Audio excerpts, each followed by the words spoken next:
જય શ્રી કૃષ્ણ. મિત્રો, વાત કરું આજે નક્ષત્રની.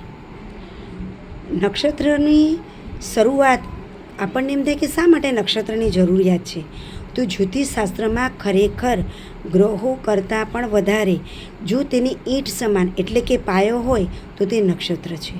આપણે ચંદ્રની જે શરૂઆત કરીએ છીએ 2.5 દિવસ, એ પણ નક્ષત્રને આધારિત છે. જ્યારે પણ કોઈનો જન્મ થાય તો કહીએ છીએ કે કયું નક્ષત્ર છે. નક્ષત્ર ઉપરથી આપણે તેનો પાયો જાણીએ છીએ કે ભાઈ પનોતીનો કયો પાયો છે, સોનાનો, ચાંદીનો, ત્રાંબાનો કે રૂપાનો. નક્ષત્ર ઉપરથી જ આપણે જાણીએ છીએ કે ભાઈ પતિ પત્નીના એટલે કે વર વધુના ગુણાંક જોવામાં પણ નક્ષત્ર જરૂરી છે. જેમાં ખાસ નાડી દોષ, તેમાં પણ નક્ષત્રની જરૂર હોય છે. કોઈ જગ્યાએ કોઈ સારું કાર્ય કરવું હોય, ઘર લેવું, વેપાર નવો શરૂ કરવો, કોઈ પણ નવી વસ્તુની શરૂઆત કરવી હોય તો પણ નક્ષત્ર જોવાનું. કોઈ મંદિરની ઉદ્ઘાટન કરવું હોય, નવા મંદિરનો જીર્ણોદ્ધાર કરવો હોય, નવા મંદિરની શરૂઆત કરવી હોય, દરેક ક્ષેત્રમાં નક્ષત્ર ઉપરથી જ તેના મુહૂર્ત જોવાય છે. એટલે જ આજે હું વાત કરી રહી છું નક્ષત્રોની. મિત્રો, 27 નક્ષત્ર છે.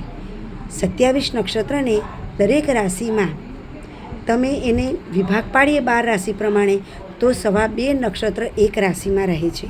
એટલે કે 13 અંશ અને 20 કલાનું એક નક્ષત્ર હોય છે અને તેના 4 ચરણ હોય છે. એટલે કે એક રાશિમાં 2 નક્ષત્ર અને બીજા એક નક્ષત્રના 2 ચરણ આવે છે. આ પ્રમાણે રાશિમાં કુલ 10 ચરણનું એક રાશિમાં ગણવામાં આવે છે ગણતરી. મિત્રો, આપણા ભારતીય પંચાંગ પ્રમાણે મહિના પણ નક્ષત્રને આધીન છે. જેમ કે કારતકની કૃતિકા, માક્ષર એટલે મૃગશીર્ષ, પોષ એટલે કે પૂર્વષાઢા, પુષ્ય નક્ષત્ર, ફાગણ એટલે ફાગણ નક્ષત્ર, પૂર્વ ફાલ્ગુની નક્ષત્ર આવી જાય ફાગણ મહિના પ્રમાણે, ચૈત્ર મહિનામાં ચિત્રા નક્ષત્ર આવે, વૈશાખ એટલે વિશાખા નક્ષત્ર, જેઠ મહિનામાં જ્યેષ્ઠા નક્ષત્ર, અષાઢમાં ઉત્તરષાઢા નક્ષત્ર, શ્રાવણ મહિનામાં શ્રવણ નક્ષત્ર, ભાદ્રવ મહિનામાં ઉત્તર ભાદ્રા નક્ષત્ર અને પૂર્વ ભાદ્રા નક્ષત્ર, અને આસો મહિનામાં અશ્વિની નક્ષત્ર.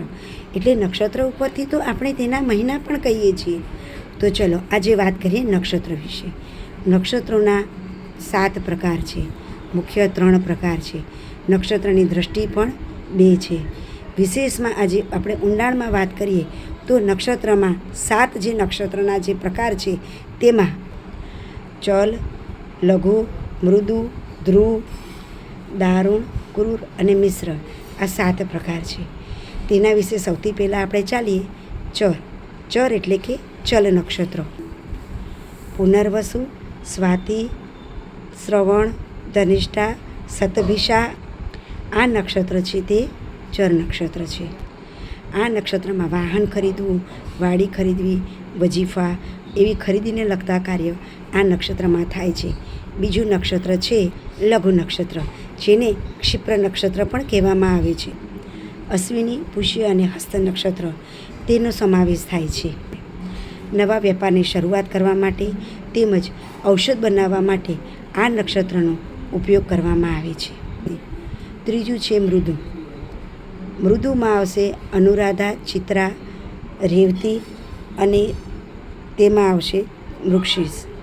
આ નક્ષત્રમાં મિત્રોચારી, ભાગીદારી, કોઈ માંગલિક કાર્ય કરવું હોય તો આ નક્ષત્ર ચારેય શુભ ગણાય છે. ધ્રુવ નક્ષત્ર એટલે કે સ્થિર નક્ષત્ર કહેવામાં આવે છે.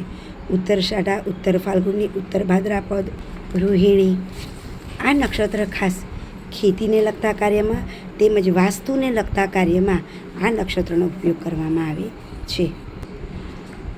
5મું છે દારૂણ એટલે કે એકદમ તીક્ષ્ણ, જેમાં આવશે આશ્લેષા, મૂળ નક્ષત્ર, જ્યેષ્ઠા નક્ષત્ર, આદ્રા નક્ષત્ર. આ નક્ષત્ર એ દારૂણ કહેવાય છે. કલેશમય આ નક્ષત્ર ગણવામાં આવે છે. એટલે શુભ કાર્ય માટે આ નક્ષત્ર ત્યાગવા જોઈએ. પણ હા, કોઈ પશુઓને તાલીમ આપવાની હોય, જેમ કે ઘોડાને તાલીમ આપવાની હોય છે, ઘણીવાર ઘણી જગ્યાએ કૂતરાઓને પણ આ રીતની તાલીમ આપવાની હોય છે પોલીસ ખાતામાં, ત્યારે આ નક્ષત્રનો ખાસ ઉપયોગ કરવામાં આવે છે. ક્રૂર નક્ષત્ર એટલે એકદમ ક્રોધવાળા, જેમાં ભરણી, મઘા, પૂર્વ ફાલ્ગુની, પૂર્વષાઢા, પૂર્વ ભાદ્રાપદ નક્ષત્ર, આ નક્ષત્ર જ ક્રૂર કહેવાય છે. તેમાં એવા કાર્ય થાય છે જે ઘાતક હોય. મારણ વિદ્યા વગેરેને સિદ્ધ કરવા માટે આ નક્ષત્રનો ઉપયોગ કરવામાં આવતો હોય છે. આ ઘાતક નક્ષત્ર છે. મિશ્ર નક્ષત્ર 7મો, જે સાધારણ કહેવામાં આવે છે. કૃતિકા અને વિશાખા નક્ષત્ર, જેમાં યજ્ઞ, હોમ, દેવોને લગતી પ્રાણ પ્રતિષ્ઠા કે ભગવાનને લગતી કોઈ પૂજાપાઠ માટે આ નક્ષત્રનો ઉપયોગ કરવામાં આવે છે. મિત્રો, આજે આપણે આ 7 નક્ષત્ર વિશે વાત કરી. આગળનું આપણે ફરી ક્યારેક કરીશું. મિત્રો, જ્યોતિષને લગતા કોઈ પ્રશ્ન આપને હોય કે એને લગતું કોઈ માર્ગદર્શનની જરૂર હોય તો મારા વોટ્સઅપ નંબર ઉપર આપ મને જાણ કરી શકો છો. મારો મોબાઈલ નંબર છે 9979704938. જય શ્રી કૃષ્ણ.